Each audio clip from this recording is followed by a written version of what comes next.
This is another piece of information that is corroborative of what we've already seen from the committee, the testimony that we heard from Cassidy Hutchinson, and testimony we've heard from various other witnesses who knew firsthand of the former president's intentions on that day, despite the reports, the surveillance footage, and many other different streams of information that were coming in, notifying the White House and his top allies that there was violence and that there was the threat of violence as well. Things get worse for Donald Trump pretty much on a weekly basis. Even though he still has the highest numbers in the Republican Party, that really only reflects how unpopular the Republican Party truly is.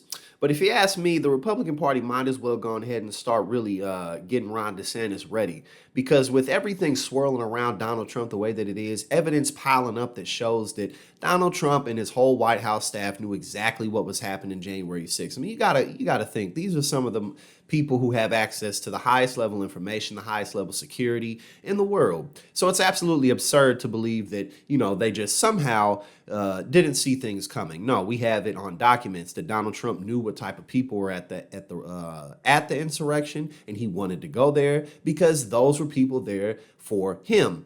He didn't feel like he was in any danger for a specific reason because he knew that the people who came there for the insurrection were there in support of him, even though he lost the election that to this day he claims he won. Let me play some of the radio traffic that illustrates what seems to represent where the investigation headed after that last public hearing. Complainants both saw stock with AR-15. He said we with a group of individuals, about five to eight other individuals.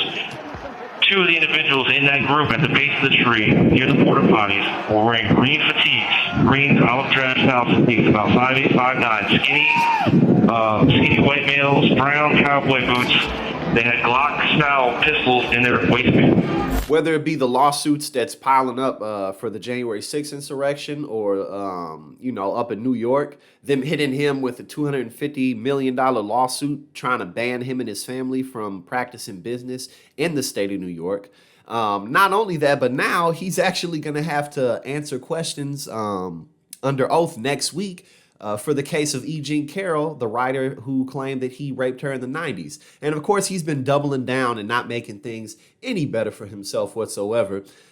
Carroll's lawsuit claims that Trump damaged her reputation in 2019 when he denied raping her. Trump's legal team has been trying to quash the lawsuit by arguing that the Republican was just doing his job as president when he denied the allegations, including when he dismissed his accuser as not my type. This article was from the Associated Press that details Trump having to come in and answer questions under oath. So you can imagine, unless he sits there and says, I plead the fifth, I plead the fifth, I plead the fifth, things just really are not looking good for Donald Trump. He is becoming so toxic that good old Ron DeSantis is looking like his presidential path is going to be happening a lot sooner than later.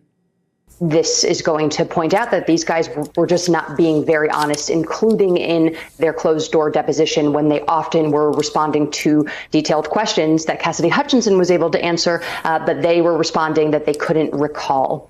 And we've heard that the information that's going to be put forward really shows that that shouldn't have been the case, that these two men who were really integral to the president's actions that day, that they shouldn't have had such a short memory when it came to these various incidents. Of course, it's not as though there's really any decent new blood within the Republican Party, but the Republican Party seriously needs some new blood.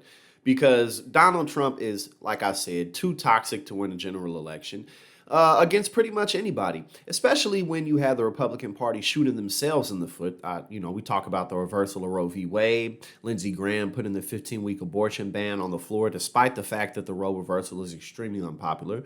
Republicans being completely focused on the culture war, running away 1,000 miles an hour from anything to do with policy whatsoever.